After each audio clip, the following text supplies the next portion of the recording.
और मुझे लगता है सिक्योरिटी का जो इशू है वो इंडिया में होने वाला नहीं है। जो हाल चल रहा है वो ऐसी बात नहीं है। हमारे यहाँ पे फुल प्रूफ सिक्योरिटी होती है, ऐसी बात नहीं है। It is impossible for ICC just to actually go on whims and fancies of any team for if any team कोई भी नाराज हो जाए, कभी किसी का मुंह फूल जाए, तो अब अगर ऐसे हर एक को खुश करते फिरेंगे आप सुबह उठ के चिट्ठी लिख देंगे हम नहीं आएंगे जी और हमारे मैचेस शिफ्ट कर दो, ऐसे होता थोड़ी है।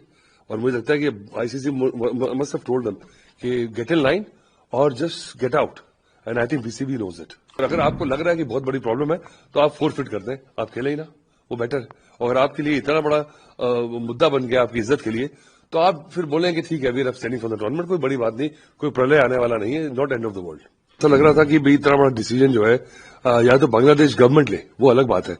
बांग्लादेश क्रिकेट बोर्ड के पास इतना दमखम नहीं है कि वो एकदम से उलट पुलट कर दे। इतना बड़ा वर्ल्ड कप का मैच है, वर्ल्ड कप टूर्नामेंट है, इतने दिन से तैयारी चल रही है और काफी लॉजिस्टिक नाइटमेयर है आईसीसी के लिए। देखिए अगर और आप एंड में आके बोले कि हम ये करेंगे ऐसा नहीं करेंगे, तो वो पॉसिबल ही नहीं है। अभी हमने देखा चैंपियंस ट्रॉफी में बहुत मुसीबत हुई थी, जहां की थोड़ी कम मैचेस थे। अब वर्ल्ड कप में इतने सारे मैचेस हैं और मुझे लगता है सिक्योरिटी का जो इशू है वो इंडिया में होने वाला नहीं है। जो हाल चल रहा है वो ऐसी बात नहीं है। हमारे यहाँ पे फुल प्रूफ सिक्योरिटी होती है, ऐसी बात नहीं है। और आपका कप्तान ही हिंदू है, तो मुझे लगता है बांग्लादेश वालों को तो एक ये ऑलिव ब्रांच की तरह यूज करना चाहिए इस टूर्नामेंट को। और ये होना ही था, क्योंकि अगर वो ज्यादा हार्ड बॉल प्ले करेंगे, क्योंकि उनके जो कंसर्न्स है वो अलाइन नहीं होते हैं आईसीसी के साथ, जो बीसीबी के कंसर्न्स है। और उन कंसर्न्स को अगर आप एकदम वो रेड लाइन बना लेंगे कि this can not be crossed, तो then either you will have to be disqualified from the tournament, because it is impossible for ICC just to actually go on whims and fancies of any team for if any team कोई भी नाराज हो जाए, कभी किसी का मुंह फूल जाए, तो अब अगर ऐसे हर एक को खुश करते फिरेंगे आप, और ये जो जियो पॉलिटिकल सिचुएशन है इतनी डायनामिक हो चुकी है कि it's impossible. So I think ICC, मुझे लग रहा था कि they will have to take a stand, because आप सुबह उठ के चिट्ठी लिख देंगे हम नहीं आएंगे जी और हमारे मैचेस शिफ्ट कर दो, ऐसे होता थोड़ी है। और मुझे लगता है कि ICC must have told them कि गेट इन लाइन और just get out, and I think BCB knows it.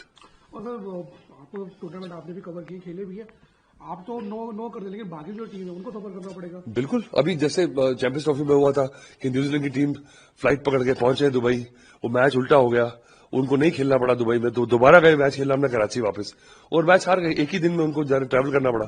तो देखिए दूसरी कंट्रीज, और पहले होता हुआ है, ऐसी हिस्ट्री है क्रिकेट में, पर मुझे लगता है प्लेयर्स के लिए और टीम्स के लिए अनफेयर है, ऐसा होना नहीं चाहिए। और अगर आपको लग रहा है कि बहुत बड़ी प्रॉब्लम है तो आप फोरफिट कर दें, आप खेले ही ना, वो बेटर है। और आपके लिए इतना बड़ा मुद्दा बन गया आपकी इज्जत के लिए, तो आप फिर बोलेंगे ठीक है we are standing for the tournament, कोई बड़ी बात नहीं, कोई प्रलय आने वाला नहीं है, not end of the world.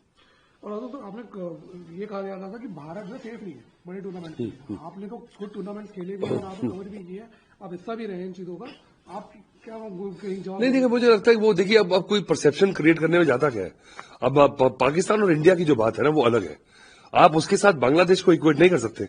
और बांग्लादेश को बोले, जिनको बनाया है भारत ने, ईस्ट पाकिस्तान से बांग्लादेश करने वाले हम हैं, और आपकी ये एनिमोसिटी है, ये तो मुझे समझ नहीं आ रही। चलिए पॉलिटिक्स के बारे में मैं ज्यादा नहीं बोल सकता क्योंकि मेरी इतनी कोर कॉन्फिडेंस नहीं है, पर मुझे लगता है कि ये जो ओवर द टॉप एस्टिमेशन है, और इंडिया में आके आप ज्यादा सेफ है मुझे लग रहा है। आप इंडिया में मैचेस होंगे, आप देखिए, और आपका कप्तान हिंदू है, तो आप देखिए ना एक कितनी अच्छी एक ऑलिव ब्रांच है, एक तरह का मैसेज है, एक तरह का जो कहते हैं मलम लगाने वाली बात है। और आप आए इसको यूज करें, इस व्हीकल को, कि मुद्दा थोड़ा सॉर्ट आउट हो, थोड़े रिलेशंस बेटर हो, rather than you take a confrontation stand and बोले जी आप बड़ी तोप बन चुके हैं। तो तोप बने तो फिर आप अकेले बैठे, कोई पूछ नहीं रहा आपको।